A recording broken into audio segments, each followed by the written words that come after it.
Pogadaliśmy właśnie o tych kosztach życia. Ile u was za ogrzewanie się płaci w okresie zimowym, bo u nas nawet...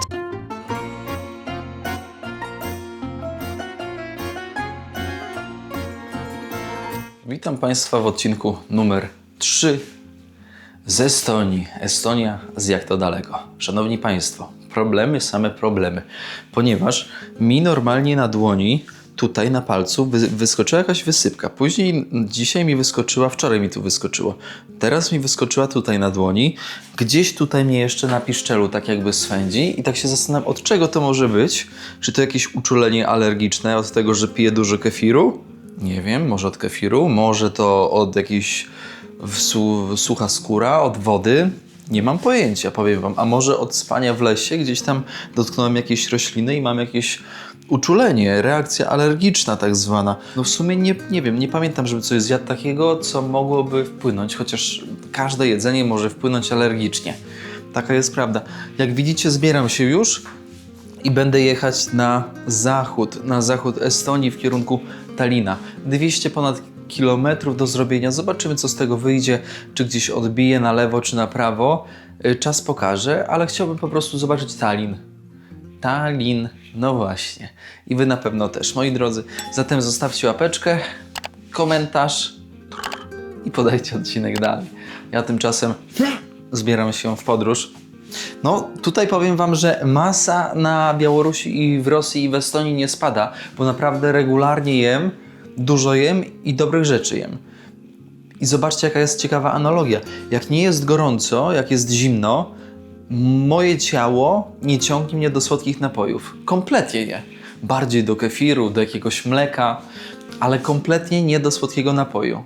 A jak jestem w Afryce, zobaczcie, jak temperatura wpływa na ciało. Ja jak widzę napój gazowany, to normalnie mnie aż tak ciągnie. W pewnym momencie po kilka razy nawet piłem napojów gazowanych w Afryce, będąc, no przekichana sprawa. Ciało przecukrzone, jakby tego nie nazwać. Dobra, zbieram się, bo ja tak gadu i wiecie, można tak w nieskończoność. Dobra, wyłoniłem się. Trzeba ruszać, jest godzina 11. Temperatura około 2 stopni, ciągle rośnie. Myślę, że później może być troszkę za 2 godzinki, nawet 3 albo 4 stopnie, więc nie jest tak źle, ale na łapach czuć. Ile kosztuje paliwo w Estonii, w kraju, który jest 7 razy mniejszy niż Polska i w którym mieszka nieco ponad 1 300 000 ludzi? 96, 1,45 i diesel 1,3 euro oczywiście, więc można śmiało powiedzieć, że cena jest porównywalna do tej w Polsce, czyli 6 zł 30 groszy, 6 zł za diesel. Powiem szczerze, że jestem zaskoczony, że tak wysoka cena, jednak ta najniższa krajowa po odjęciu podatków można śmiało powiedzieć, że wynosi około 800 euro. Taka średnia, no to rzecz jasna, około 2000 euro już po odjęciu podatków, czyli bardzo porównywalnie do tego, co mamy w Polsce. Czerwone po afrykańsku. Czy dalibyście wiarę, że Estonia jest tak małym krajem? W sensie, no jak spojrzysz na mapę, to widać, że ten kraj jest po prostu mały, mniejszy, znacząco mniejszy niż Polska, ale że 7 razy i że tak mało ludzi tutaj mieszka? Oczywiście na wschodniej części, no to jest więcej, że tak powiem, tej mniejszości narodowej rosyjskiej ze względu na granicę rosyjską tutaj na wschodzie, ale faktycznie mało ludzi, mało. Ja sobie spokojnie idę na wylotówkę, nikomu nie wadzę. Teoria filozofii autostopowej mówi, że można by było już tutaj łapać. Jest przestrzeń, jest miejsce, gdzie się zatrzymać. Stacja po prawej, więc ludzie tutaj zajeżdżają. Ale jeszcze podejdę kawałeczek, bo to miasto jest bardzo małe, tak wbrew pozorom. No i dzięki temu, że ta populacja jest taka mała, to te miasta, miasteczka, one są po prostu ogromne. I siłą rzeczy łatwiej jest to wyjść. Jaki czarek wielki, ty! No normalnie serce w gardle. Jakby mi uwalił nogę, no to na jednej to bym do Polski nie dotarł na bank. O kurde. Mordo. Aż to właścicielka tam go złapała na drugą stronę. No widać, wydygała. Nie tylko ja wydygałem. Aj. Mało tutaj ludzi, ale kraj bardzo otwarty na przedsiębiorców. Nie tylko krajowych, ale i zagranicznych. Sam nawet myślałem w pewnym momencie, żeby tutaj założyć firmę. Tak już mówię wam, wiecie, między nami. Ze względów na optymalizację podatkową. No nie ukrywajmy. Jeżeli kraj ci daje możliwość rezydencji online, że nie musisz tutaj mieszkać, tylko możesz mieć firmę online, taką wirtualną rezydencję i to jest w pełni legalne. Druga bardzo ważna kwestia dotycząca właśnie optymalizacji podatkowej to jest to, że nie płacisz podatku żadnego do momentu, kiedy pieniądze nie wychodzą z twojej firmy. Super sprawa. Na zasadzie, jeśli je reinwestujesz, czyli zarobiłeś 100 zł i ty te 100 zł, za te 100 zł kupujesz sobie usługi, produkty, żeby rozwijać firmę, nie płacisz podatku. Możesz tego podatku nie płacić nawet przez kilka lat, do momentu, aż nie będziesz chciał wypłacić tych pieniędzy na zewnątrz. I to jest bardzo uczciwe. No u nas tak nie ma. U nas czy chcesz, czy nie chcesz, czy jest przychód, czy nie ma przychodu. Znaczy przychód musi być, nie? Bo później odejmiesz koszty i masz dochód. Podatek musisz zapłacić. A jeszcze jak ktoś jest na jednoosobowej działalności i płaci ZUS, to już człowieku. To ty nawet, kurczę, jak nic nie zarobisz przez 2 lata, to ten ZUS co miesiąc musisz płacić. Więc to jest takie zamknięte koło, zwłaszcza dla młodego przedsiębiorcy, który dopiero się gdzieś tam, wiecie, próbuje odnaleźć w tym całym świecie biznesowym, który nie ma pomysłu, więc to jest na maksa trudne. Ja to mówię z własnego doświadczenia, mega trudne. Ja swoją pierwszą firmę zamknąłem po 2 latach, no bo nie byłem w stanie jej po prostu fizycznie utrzymać, jeżeli chodzi o podatki. Te podatki mnie bardzo mocno, tak wiecie, ta świadomość płacenia podatków i tego, że przychód nie jest stały, tylko zmienny, bardzo mocno dobijała. Więc zamknąłem swoją pierwszą działalność. Ciężka sprawa, ale zresztą niektórzy z was to wiedzą. Więc Estonia jest pewnego rodzaju takim wyjściem, jeżeli chodzi o prowadzenie firmy. Znam kilka osób, które tutaj prowadzą, chwalą sobie. Znam kilka osób, które prowadzą bardzo duże przedsiębiorstwa. No w Polsce, jak już wiesz, zarobisz ponad 2 miliony, to wchodzisz na taki kolejny wyższy podatek. A jak masz dużą firmę, no to zarobienie 2 milionów, obrót 2 milionów, no to nie jest taki duży. Wbrew pozorom. No więc dużo osób ucieka też do Czech. Dajcie znać, gdzie wy prowadzicie, bo to też jest ciekawe, jak to u was wygląda. No ja w Polsce. Z punktu widzenia kierowcy, który ma zabrać autostopowicza, no to już lepiej nie można wyjść z miasta. Zobaczcie, tutaj jest wszędzie miejscowa, żeby postawić w ogóle namiot w razie czego, jak jest taka sytuacja krytyczna. Lasy, jeszcze raz lasy, no fantastyczna sprawa na takie kempingi letnie. Nawet jak ktoś rowerem jedzie, to super, no. No nie, Estonia dobrze się prezentuje. Bardzo przyjaźnie i dla takiego włóczenia się, czy to rowerem, czy autostopem w lepszą pogodę, to będzie naprawdę dobry wybór. Roche gaz, Magas, CNG, na kilogramy te gazy. Nie no, dobrze. 200 km do przejechania. Dużo, niedużo. Zobaczymy, jak będzie autostop iść tutaj. Mało ludzi, mało samochodów, wbrew pozorom. Tutaj jeszcze trochę ich widać, bo to jest miasto. Relatywnie spore miasto, jak na ten kraj. Ale później może być ciekawie. Więc zobaczymy sobie. Muszę jakiś cel obrać teraz, żeby powiedzieć kierowcy chociaż gdzie jadę, bo jak powiem, że prosto, no to w sumie może nie skumać i się źle czuć z tym, że prosto. No powiem wam, że 25 minut już pyknęło na tej wspaniałej wylotówce. Ale efektywność nikła, zerowa wręcz. Nikt nie wykazał nawet skrawka, odrobinki chęci zatrzymania się. Czuć ewidentny dystans społeczny. No właśnie. To jest właśnie dokładnie to, co teraz powiedziałem. To jest efekt. Wszystko na ryj tak zwany poszło.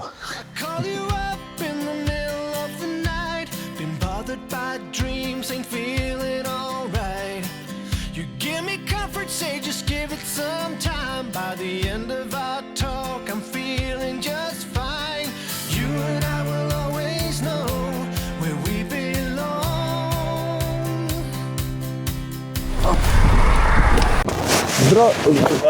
No, za... Opa. O. Zdrowia!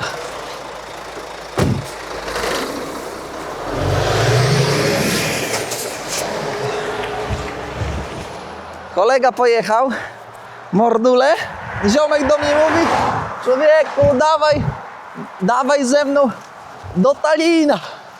Ja mówię: nie, gdzie tam, człowieku, idę na jakieś zadupie. Patrzcie, 56 km z nim podjechałem, a teraz jestem w Jawra, w jakiejś miejscowości Jawra. Powiem wam, że z czystej ludzkiej ciekawości po prostu idę na to zadupie. Zobaczcie, jak to tutaj wygląda. Pogadałem sobie z tym ziomeczkiem, Rosjanin, urodzony w Rosji, mieszkający w Estonii już z 40 lat i bardzo taki prorosyjski. Pogadaliśmy właśnie o tych kosztach życia, nie? No i właśnie z nim rozmawiam. On mówi, że ile u was za ogrzewanie się płaci w okresie zimowym, bo u nas nawet 600 euro za miesiąc za ogrzewanie. Słuchajcie, tak drogo, nie? Ze względu na to, że wcześniej brano te paliwa, gaz i paliwo ogólnie z Rosji. Teraz już jak problemy są gospodarcze, to już wszystko idzie skądś indziej. No i tak im te ceny poszły. On mówi tak: zimą płaci 200 euro za administracyjny czynsz, do tego 600 zł za ogrzewanie, 600 euro, przepraszam, plus 350 euro za kredyt. Mówię: wow, kurde, to jest naprawdę dużo, naprawdę dużo. Pytam go też: a jaki u was kredyt za chatę się płaci? On mówi, że około 4%.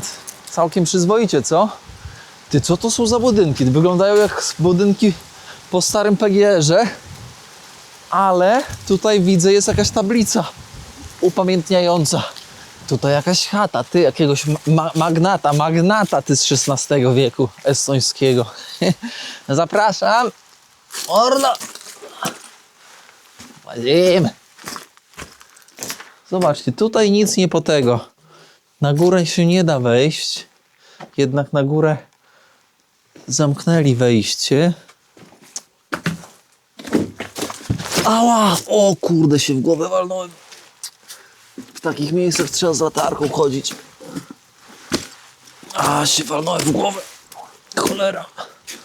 Ale się uderzyłem. Ale miejscuma na nocleg. Kozak. Piszą, żeby tam noclegów nie odwalać, ale to jest kozak miejscowa na nocleg.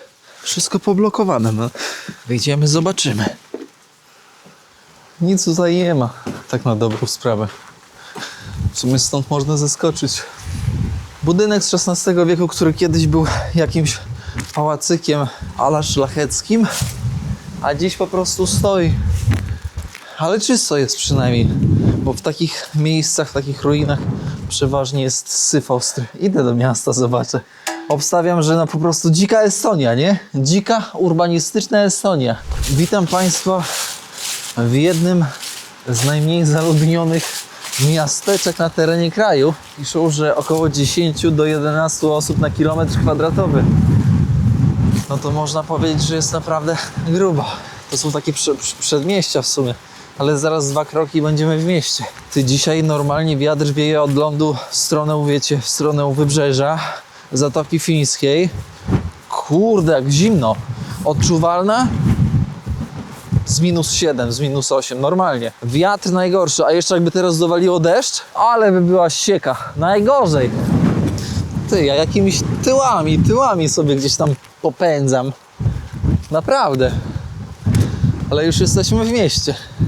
Powiem wam, że tutaj czuć taki skandynawski troszkę styl życia. Kierowniku, jakie oni tutaj problemy mają. Problem jest jeden, moi drodzy, w tych stronach. Demografia. Oni tutaj się nie rozmnażają. Nie wiem, czy im za zimno, czy koszty życia za wysokie, ale faktycznie tutaj w tej stronie świata Litwa, Łotwa, Estonia, Polska również, Europa w sumie. Problem demograficzny.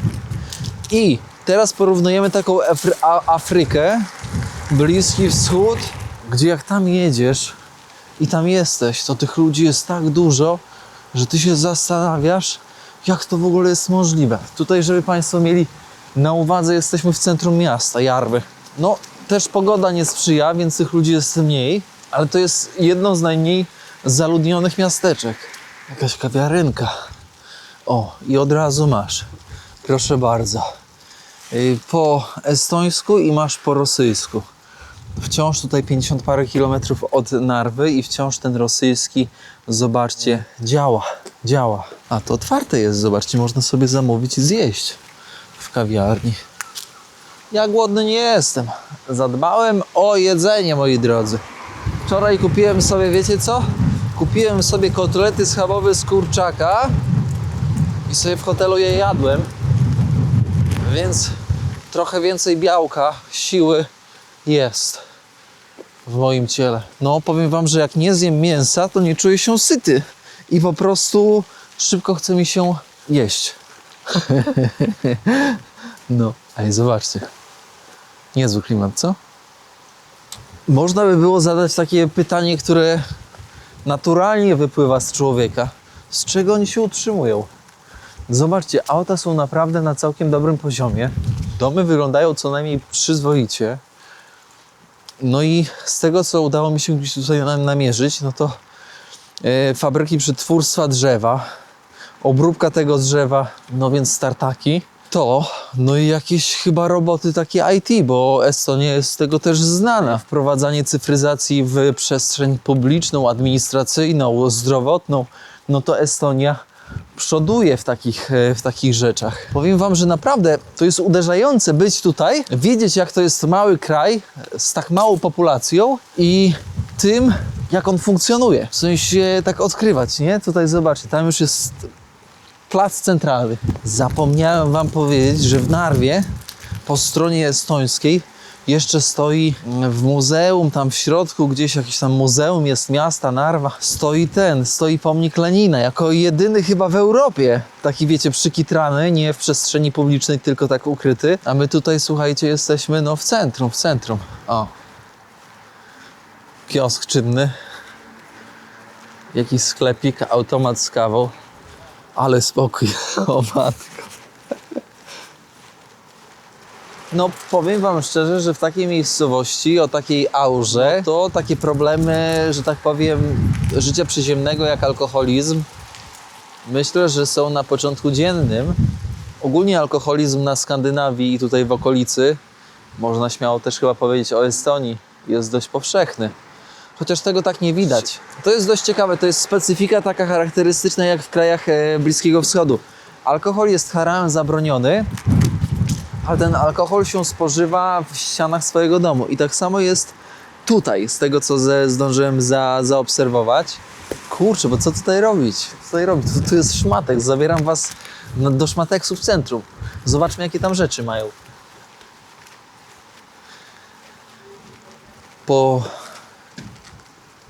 Powli, nowy towar, Uskał. Здравствуйте. Takie te czapeczki. Ojejku, jaka ceramika, zobaczcie. Ciekawa. Po 2 euro, po 5. Ciekawe. Ciekawe skąd to przyszło. To może Finlandia? Przepiękna ceramika. Po 2 euro. To są świeczniki. No, takie o kubki. Nie, to szklanki. Nie wiem jak się nazywają. Po pół euro. Ramki różne. Lubię szmateksy, bo tutaj jest cała historia. O, proszę zobaczyć. Извините, откуда товар? Z Finlandii? Norwegia. Все понятно. Z Norwegii, słuchajcie. Norweskie te. Powiem wam, że tutaj, jeśli to idzie z Norwegii, no to w Norwegii mają dość dobrej jakości rzeczy takie turystyczne. Różne kurtki, jakieś goreteksy, nie goreteksy. To właśnie w Norwegii. Ludzie lubią takie rzeczy. O, butelka, zobaczcie, taka termiczna. Ciężka. Nie dla mnie. Termosy, nie termosy. No tutaj można by było się obkupić. Tak szczerze powiedziawszy. Ceny takie przyzwoite, po 2 złote, po złotówce. O, na przykład kurtki. Zaraz wam pokażę. Zobaczcie, jakieś takie, wiecie, markowe kurtki. Nie, to nie są te techniczne kurtki. Tutaj też nie. Może tutaj gdzieś będą. O, jakieś takie kurtały. Mordo, normalnie. Ja pierwsze swoje sprzęty dokupowałem przy Matexie. Pamiętaj, w podróżowaniu nie ograniczają cię budżety, tylko wyobraźnia cię ogranicza. Zobacz. Techniczny polar. Widzisz, mordo? Proszę. O, jaki fajny techniczny, z kieszonkami. Można, można. Ale ładne. Ładne rzeczy. Butów nie kupuję używanych, no chyba, że są w bardzo dobrym stanie. Wiecie dlaczego? Bo jak ktoś ma wadę stopy, to mu się ten but źle ściera i później po prostu ty chodzisz na źle startym bucie. Więc trzeba uważać, jak kupujecie w Szmateksie buty. Dobra, zabijamy się stąd, co? Tutaj nic chyba nie kupimy dla siebie. O. Dobrego dnia. Pozwiedzali w Szmateksie. Co to jest? Kwiaciarnia taka różowa. Wiecie, to też nie ma co ukrywać, że jest po prostu jesień, jesienio-zima, bo już praktycznie wiecie na ostatku. Więc latem tutaj pewnie to wygląda zupełnie inaczej. Inna charakterystyka tego wszystkiego. Ale zobaczyć tęże scenerię, że tak powiem, roku w tym miejscu też ciekawie. Przytłaczająco jest.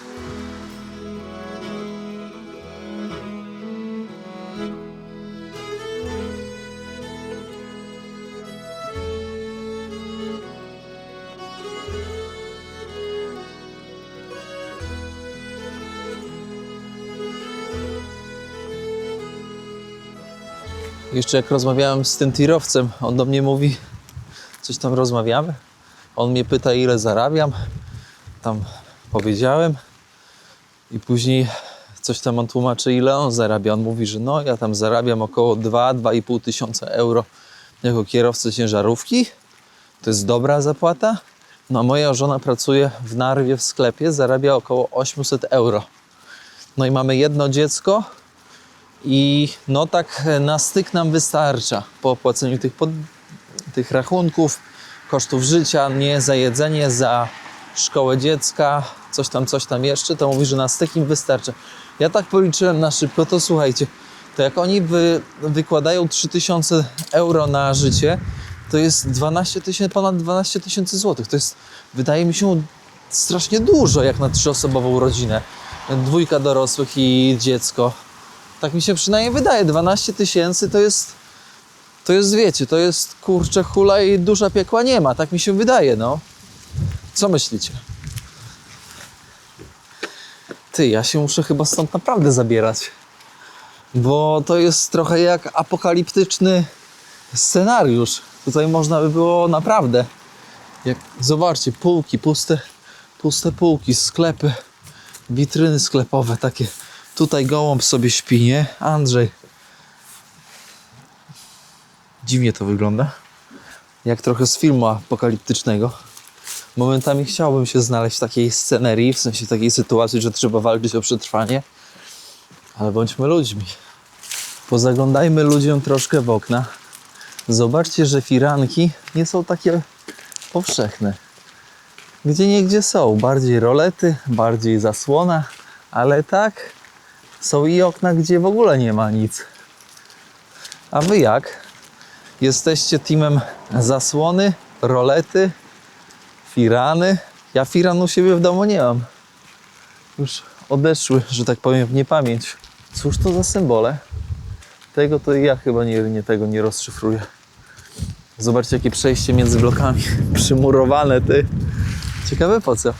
Nie dziękujcie, nie trzeba. Wiem, że zabrałem was w naprawdę randomową miejscowość w Estonii. Pośrodku niczego. Gdzie w sumie życie stanęło 30 lat temu. Po upadku Związku Radzieckiego i tak sobie gdzieś tam tutaj tętni swoim tempem. Idę na wylotówkę. Zobaczymy, co się podzieje po drodze. Nie mam planu. Powiem wam, że na Estonię chyba planu nie można mieć. Zwłaszcza z takiej podróży. O, tutaj mamy dobrą miejscówkę do łapania stopa, ale ten koleżka, mówię do niego, ten tirowiec, bo do tej pory tylko z jednym kierowcą jechałem. Mówię do niego, że autostop tak słabo działa, czekałem na ciebie 45 minut. On mówi, no, ja ogólnie w Estonii czekałem 6 godzin, jak chciałem podjechać do Narwy. Zadzwoniłem po swoją żonę, żeby po mnie przyjechała, bo nikt mnie nie chciał zabrać. Ja mówię, 6 godzin. Człowieku, 6 godzin to ja kiedyś stałem w Hiszpanii. No Hiszpania słaba do łapania stopa. Też długo stałem kiedyś w Norwegii, zimą z koleżanką Wiolą, którą serdecznie pozdrawiam. No i Aneczkę też serdecznie pozdrawiam, z którą kiedyś podróżowałem właśnie po Hiszpanii, ale było ciężko, co? Najdłużej to staliśmy chyba za 8 godzin w Hiszpanii.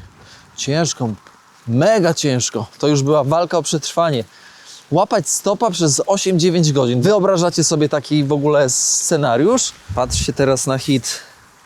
Mam ze sobą coś takiego. To jest dla dzieci. To nic innego jak mydło. Mydło w płatkach i wyciągasz takich płatków jest 50. Wyciągasz sobie taki płatek. O, na przykład jak byłeś w toalecie teraz. Bierzesz go sobie tak na rękę. Bierzesz troszkę wody. Podkreślam słowo troszkę, bo dużo nie trzeba. Polewasz go delikatnie. No i w kilka sekund masz mydło. O, no i teraz sobie po prostu płuczesz odrobiną wody. O, jedna ręka, druga i masz czyściutkie ręce. Wcześniej tego nie skminiłem. Nie wiem dlaczego. Powinienem to rozkminić. Wycierasz sobie w plecach, bo w Afryce takie rozwiązanie to by było naprawdę fantastyczna sprawa, biorąc pod uwagę, że tam bardzo często nie ma gdzie umyć rąk, nie?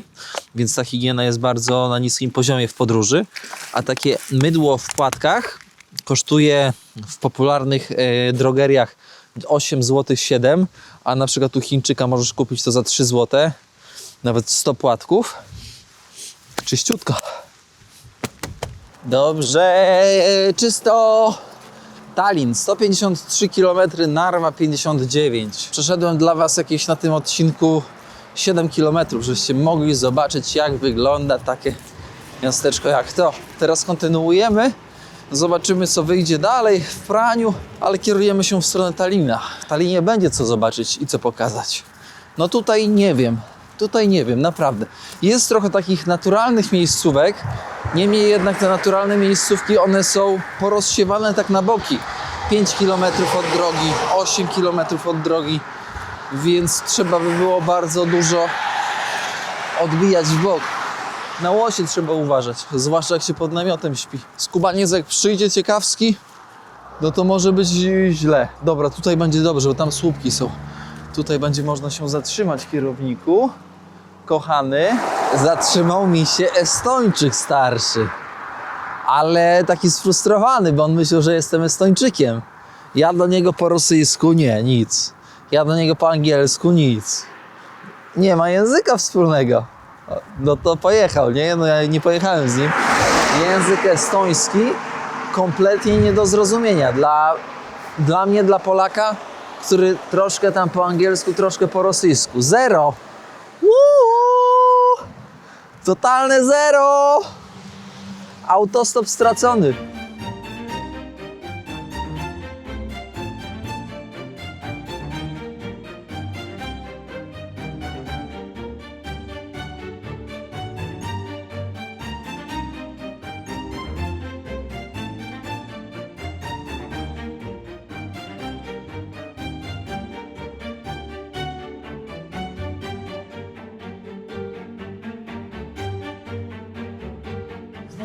No, na kawę pойдем, herbatу попьем. Dobra, op.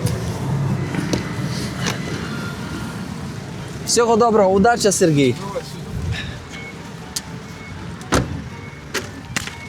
Op.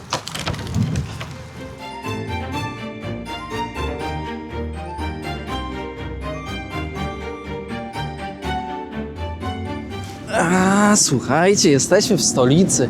Tak rozkminiałem, czy jechać spać nad Zatokę Fińską gdzieś pod namiotem, ale powiem wam, że jest po prostu tak zimno, że to mijałoby się troszkę z celem i z przyjemnością.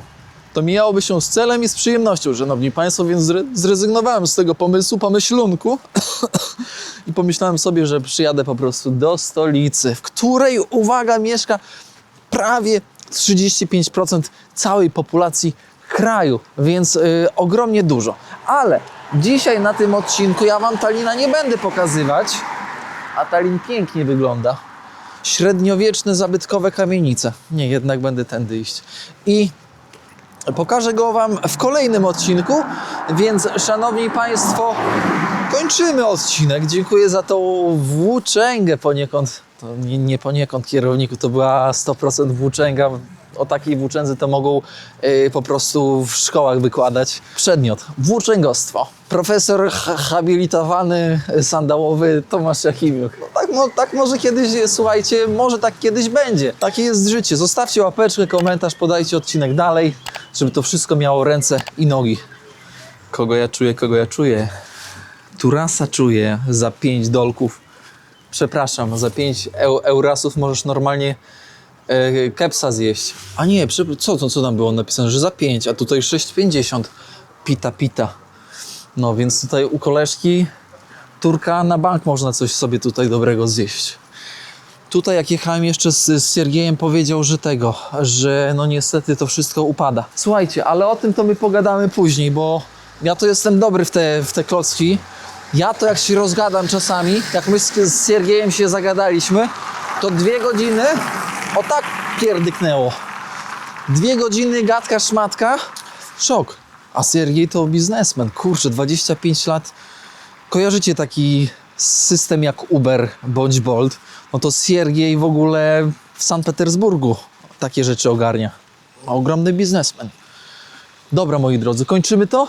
Bardzo wam dziękuję za dziś. Za wyrozumiałość, za cierpliwość, za chęć zwiedzania nieodkrytych terenów estońskich. No i słyszymy się w kolejnym odcinku. Pewnie będę kolejny odcinek kręcić jutro. Tutaj że tak powiem, już na odchodne. Andrzej, estoński, ale jaki umaszczony. Uważaj, mordo, bo Mike Tyson po ciebie przyjedzie. Wiemy, że Mike Tyson lubi gołębie. Dobra, pozdro. Zdrówka.